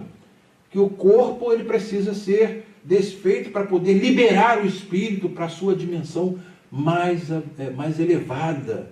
Então, quanto mais se maltratar o corpo, ou seja, pelo ascetismo, privação extrema, não toques, não proves, né, aquilo que está em Colossenses, ou pela devassidão, uma entrega desenfreada ao pecado, mais se contribuirá para que o espírito seja liberado dessa matéria que é intrinsecamente má. Daí, quando se tem essa teologia errônea do corpo, todo o comportamento vai ser afetado. É exatamente o que está acontecendo com os coríntios.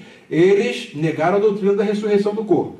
Daí o corpo não serve para nada. Então, o que se fizer com o corpo, todas as coisas me são lícitas.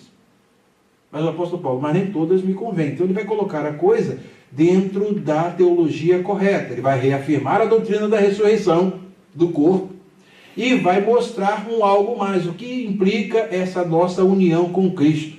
A nossa união com Cristo implica em Cristo vir habitar em nós, fazer de nós o seu templo, o seu santuário, tá? E se tornar um conosco. União com Cristo é exatamente nós nos tornamos um com Cristo. E Ele habita em nós. Oi? É bom para acordar.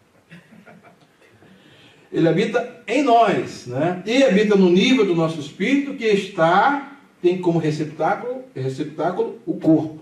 Então o corpo é importante, porque o corpo vai ressuscitar. Então isso é extremamente importante, pelas teologias que a gente vê hoje, são teologias muito etéreas, né? Que só falam do espírito, do espírito, do espírito, do espírito, e não enfatiza a ressurreição do corpo. Era exatamente o erro dos coríntios. Nós vamos ser ressuscitados e vamos receber um corpo, né, que é esse mesmo corpo, mas só que é glorificado, né, é um corpo glorificado com imortalidade, não atômico, deve ser não atômico, sei lá como é que é esse corpo, sei que ele é espiritual, não é? Jesus entra na parede para lá e para cá, sem nenhum problema, assim, uma porta fechada, né, Biel? Então, e Jesus vai transformar o nosso corpo para ser conforme o seu corpo glorioso, segundo o seu eficaz poder de transformar todas as coisas. Então, isso está em Filipenses. A falta de uma doutrina, né, correta da ressurreição e de que serve o corpo, fazia com que eles levassem a situação para esse extremo. No caso, o extremo dos coríntios quanto mais devassidão, não tem problema nenhum, né? Mais a gente contribui para que o espírito se eleve. Para pensar. Isso aí o gnosticismo vai tornar a sua confissão de fé lá na frente. Então é muito importante. Então o apóstolo Paulo vai fazer o quê? Vai fazer as contestações. E essas contestações, elas vão vir do ponto de vista do quê? Teológico, vejam bem. Então ele primeiro restringe, todas as coisas me são lícitas, vocês estão dizendo? Mas nem todas convêm. Todas as coisas me são lícitas, peraí, mas eu não me deixarei dominar por nenhuma delas. Eu tenho de estar no controle. Autodomínio é fruto do Espírito. Para que eu ensinei tudo isso para vocês? Vocês já esqueceram de tudo isso? Então o apóstolo Paulo vem. Outro slogan que estava em voga lá era: os alimentos são para o estômago e o estômago existe para os alimentos. Ou seja, quando você fala em alimento, o que você pensa? Alimentar, né? O estômago. Então há toda uma preparação para haver uma interação entre o alimento e o seu estômago. Tá? Por isso que esse cheirinho aí está maltratando já a gente, né? Vocês já estão pensando pelo estômago, né? Ou, quer dizer, pensando no estômago. Então esse negócio de pensar pelo estômago, eu lembrei, foi de outro sujeito, que disse que pensa com o estômago. Essa é fantástica. Foi o Lula, disse que o nordestino pensa com o estômago. Essa vai para o livro dos recordes, né, Biel? Ei, pastor Laerte, é fogo. Mas então, diz o apóstolo Paulo, mas Deus destruirá tanto o estômago quanto os alimentos.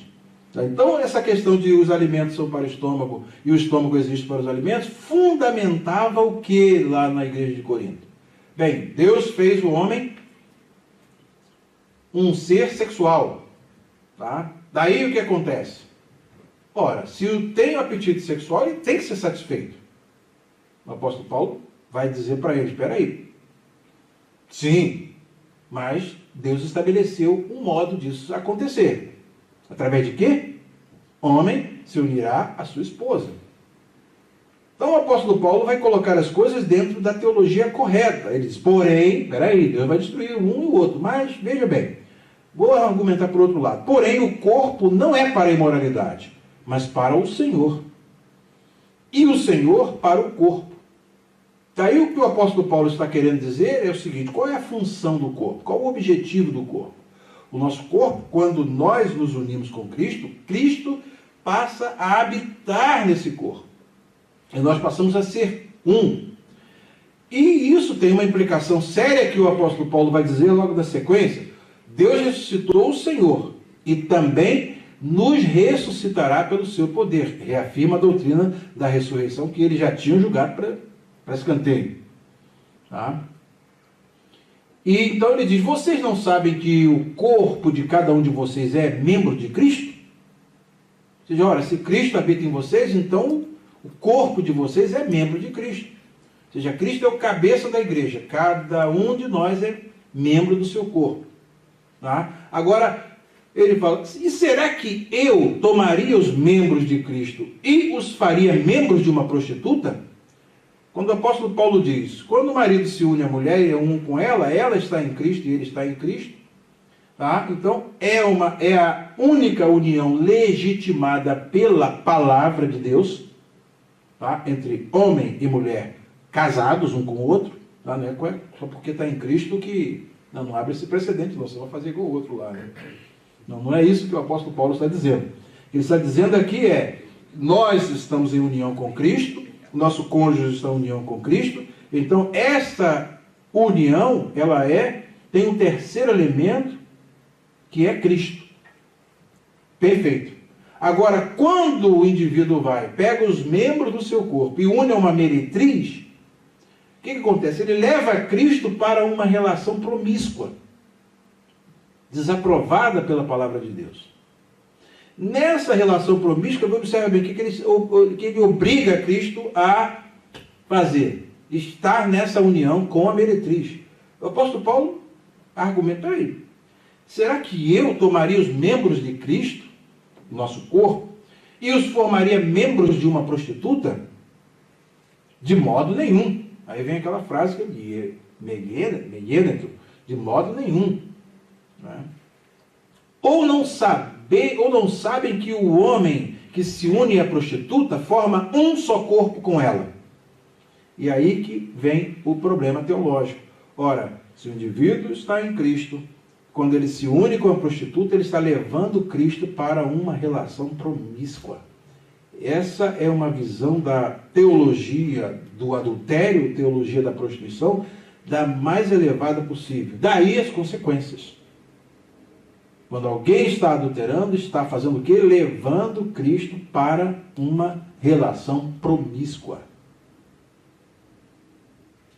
Eles iam lá para o templo da Afrodite para unir as prostitutas cultuais. Então o que o apóstolo Paulo está dizendo aqui? Vocês estão levando o membro Cristo para uma relação impensável. Tá? E o apóstolo explica por quê. Porque, como se diz, os dois se tornarão uma só carne. Então, a partir do momento que há esse intercurso entre homem e mulher, é a formação de uma unidade. Por isso, ele só deve ocorrer entre marido e mulher. Única e exclusivamente. É uma relação bionívoca. Um para um. Idealizada por Deus e santificada e sancionada por Deus. Então, quando os coríntios iam lá para o templo da deusa Afrodite, né, para fazer prostituição cultual, estava levando Cristo para uma relação promíscua. O apóstolo Paulo diz, isso aí é impensável. Tá? É impensável. Tá? Então, é exatamente o que diz aqui. Mas aquele que se une com o Senhor é um só espírito com ele. Então, a união espiritual com Cristo, ela nos torna únicos. E nessa união, um homem ou uma mulher só podem entrar em relação quando é marido e mulher. Daí fica fora todas as outras hipóteses. Todas as outras hipóteses. Tá? Deu para entender o texto aqui? Como é que o apóstolo Paulo está explicando? O versículo 18, vai ser aqui a próxima pergunta. Já está no versículo, a última pergunta. Você vai pegar os versículos 16 a 20. O que acontece se alguém se ajunta com uma meretriz? Já expliquei. E o que se ajunta com o Senhor? E por que o apóstolo Paulo mandou fugir da prostituição? Nos versículos 16 a 20, é o versículo que a gente encontra também um outro slogan, né, Coríntio. Ele diz, fujam da imoralidade. A parte B do versículo, qualquer outro pecado que uma pessoa cometer é fora do corpo. Esse era o slogan dos... Não, qualquer pecado que a pessoa cometer é fora do corpo. Ou seja, não tem nada a ver, não afeta o corpo em nada. Aí o apóstolo Paulo, mas aquele que pratica imoralidade sexual peca contra o próprio corpo. Pois muda e, na realidade, ele contesta aqui o que o indivíduo está querendo afirmar. Ele está fazendo uma contestação. Será que vocês não... Ele vai dar justificação. Será que vocês não sabem que o corpo de vocês é o santuário do Espírito Santo? Que está em vocês e que vocês receberam de Deus e que vocês não pertencem a vocês mesmos? Daí quem peca pecado de imoralidade sexual está pecando contra o santuário do Espírito Santo, que é o nosso corpo. Então tem tudo a ver. Mas por que eles tinham esses slogans e esse tipo de moralidade? Todas as coisas me são listas, né? O alimento é para o estômago é para o alimento. Então, né, o órgão sexual é para o órgão feminino, então está liberado. É assim? O apóstolo Paulo? De modo nenhum. Então o apóstolo Paulo coloca as coisas dentro daquilo que ele vem, como sempre, né, teologicamente. Ele vai se reportar aqui, pois os dois se tornarão uma só carne. Então, marido e mulher está remetendo à doutrina da criação. Está remetendo à doutrina da criação. Até aí está claro? Está bem? Então, esse outro slogan aqui, né? Poxa, mas os caras eram bem liberais mesmo, né? O corpo é para o alimento, o alimento é para o corpo, então o órgão sexual é para fazer sexo, então Deus colocou a gente mesmo, né, esse desejo de fazer sexo, e então vamos fazer sexo aí à vontade, não tem problema nenhum. É como quem está com fome, come. Apóstolo Paulo, de modo nenhum. Não é bem assim que as coisas funcionam. E ele vai e coloca as coisas corretas dentro de uma teologia correta. E essa teologia é a teologia do corpo. Quais são as duas coisas que ele evidencia em relação ao corpo, valorizando a teologia do corpo? Que o corpo é para o Senhor, é o lugar onde o Espírito Santo habita, e o corpo vai ser ressuscitado. Então, quando eles jogam fora a doutrina da ressurreição, eles minimizam a participação do corpo em qualquer coisa e criam uma espiritualidade que o indivíduo fala a língua e no outro dia está no templo da Afrodite. Né? Ela falando línguas e no outro dia está no adultério. Ou está na prostituição. Ou na fornicação. Percebe? Aí o apóstolo Paulo está colocando as coisas dentro do eixo e mostrando que esses slogans estão totalmente fora. Tudo bem, o alimento é para o corpo, mas, peraí, para fazer sexo, Deus estabeleceu uma regra. Né? E é o que ele vai discutir no capítulo de número 7, que a gente vai ver na próxima aula. Tá? Então, ele diz aqui, será que vocês não sabem que o corpo de vocês é o santuário do Espírito Santo, que está em vocês, e que vocês receberam de Deus, e que vocês não pertencem a vocês mesmos? Ou seja, vocês não pertencem a vocês mesmos. Porque vocês foram comprados por preço.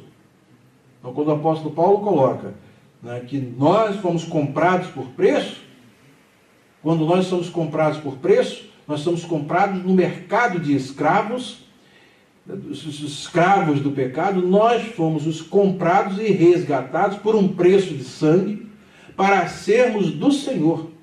Ele nos faz habitação do seu Espírito Santo. E agora nós devemos obediência a quem? Devemos andar por princípios dos nossos slogans, das nossas vidas antigas ou da vida nova que o Senhor nos traz e nos ensina? São perguntas retóricas que eu estou fazendo, né? Todas elas com respostas óbvias. Então, quando ele diz aqui que vocês foram comprados, qual é o objetivo da utilização do corpo? Romanos capítulo 6, o que é que diz lá? Não apresenteis os vossos corpos ao pecado como instrumentos de iniquidade, mas apresentai os vossos corpos a Deus como instrumentos de justiça. Ora, quem está andando fora dessa regra, que é o que Paulo deve ter ensinado lá em Corinto, na primeira vez que foi lá, com certeza. Né? Com certeza, ele fundou a igreja, ele deixava a igreja bem doutrinada, bem instruída, mas a igreja não, preferiu os slogans. E aí vêm as consequências práticas de adotar esses slogans. Portanto, glorifiquem a Deus no corpo de vocês. Não tem uma...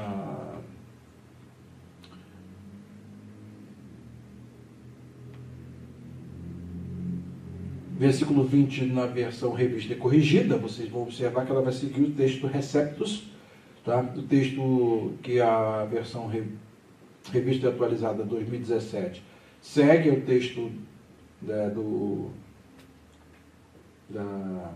quarta edição, terceira edição do Nestor Aland, 28, 27, 28, e a quarta e quinta edição do texto grego. Mas essa daqui segue o texto Receptus. Porque fostes comprados por bom preço. Conclusão. Glorificai, pois, a Deus no vosso corpo. E tem essa parte que não está no texto do Novo Testamento das Sociedades Bíblicas Unidas. E no vosso espírito, os quais pertencem a Deus. Então, é exatamente aí... Por esse senso de pertencença, quando nós somos comprados e agora nós não devemos, o apóstolo ensinou isso claramente aos romanos, não devemos mais apresentar os nossos corpos como instrumentos ao pecado, né? O que os coríntios estavam fazendo. Então, teologicamente, consertando a doutrina estragada que eles estavam tendo da doutrina da ressurreição do corpo, reafirmando, e também que o corpo é habitação do Espírito Santo, ora, levar esse corpo, levar Cristo que está nesse corpo, para se unir a uma prostituta e fazer-se um com ela, é um pecado gravíssimo. E por isso traz as suas consequências. É isso que o Senhor disse, que os que pecarem pagarão com seus próprios corpos. Por quê? Porque estão fazendo do corpo de Cristo algo impróprio. Tá? Então, é exatamente aí. A teologia, né, explica tudo. Explica tudo. Então, encerramos a nossa lição de hoje. Espero que tenham aprendido muita coisa. Né? Que Deus nos abençoe. E até o nosso próximo encontro na semana que vem, se Deus quiser. Amém. Amém.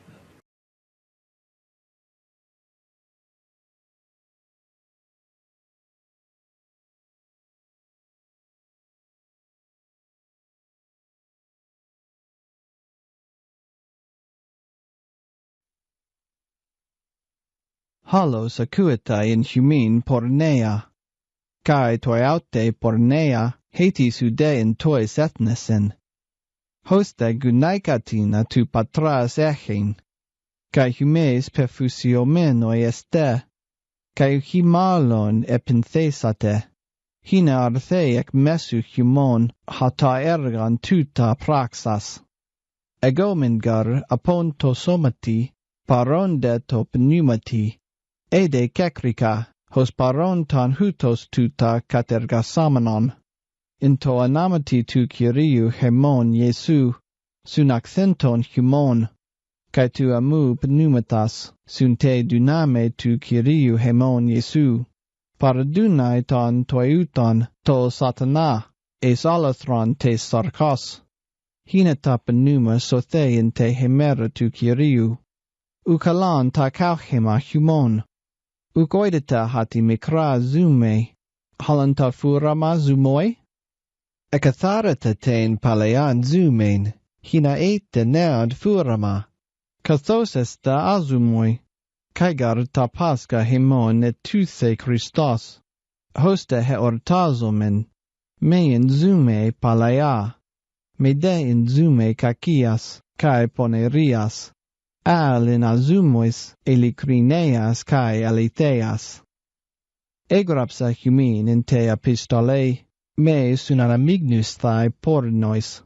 Upantos tois pornois tu cosmu tutu, e tois pleonectais, kai harpaxen, edolalatrais. Epe ophelita ara ec tu cosmu exelthein.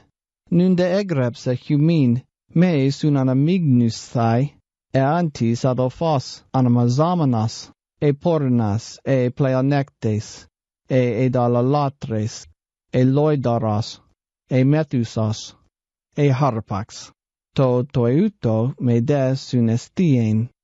Tigar moi tus exocrinein? Uhi tus eso humes crinete. Tus de exo hotheos crine. Exarete tan poneran ex humon auton. Talmatis humon pragma echon prastan heteron, crinestai epiton adikon, kai uhi epiton hagion, eugoidete hati hoi hagioi ton cosmon crinusin, kai ein humin crinetai ha cosmos, anaxioies de criterion elakiston, eugoidete hati angelus crinumen, metige biotica menun criteria anechete. Tu sexuthene menus in te ecclesia tutus cathesete? Pras intrapen humin lego. Hutos ugini in humin ude sophos. Has dunesetai diacrinai anameson tu adelphu autu. Ala adelphas meta adelphu crinetai. Kai tuta epi apiston? Ede menun halos. Hetema huminestin hati crimata. Echete met helton, diatiu himalon adiceste, diatiu himalon apostereste, ala humes adicete, kai aposterete, kai tuta adelphus. Eugoideta hati adicoithe basileon, cleraname susin, me planaste, ute pornoi, ute idolalatrai, ute morchoi, ute malakoi, ute arsanakoitai, ute kleptai, ute pleonectai, methusoi, loidaroi, harpages, basileon theu cleranamesusin. Kai tautatines ete, ala apelusaste, alla hegiasthete, alla edikaiothete, into anamati tu Kyriou Jesu Christou, kai into pneumati tu Theou hemon. Panta moi existin, alu panta sumfere, panta moi existin, alu kego exousias thesomai hypatinos. Ta bromata te koilia, kai he koilia tois bromasin, hadetheos kai tauta katargese, ta desoma ute pornea, alato Kyrio, kai ha kyrias to somati, hadetheos kai ton kyrion egerin, kai hemas exegere, diates dunameos atu, uk oidate hatita somata humon mele Christou estin? Aras unta mele tu Christou, poieso pornes mele? Me ginoita, euk oidata hati hakalomenos te porne hen soma estin? Esantaigar, fesin, hoi dua e sarkamian, hade kalomenos to Kyrio hen pneuma estin, fugetetein pornean, pan hamartema, ha ean poiese anthropos, ektas tu somatas estin, hade pornuon esta idion soma hamartane. Eugoidita hati ta soma humon naos, tu in humin hagiu pneumatas estin, hu echete apa theu, caiuc este heoton, egoraste te gartimes, daxasete de ton theon into soma ti humon.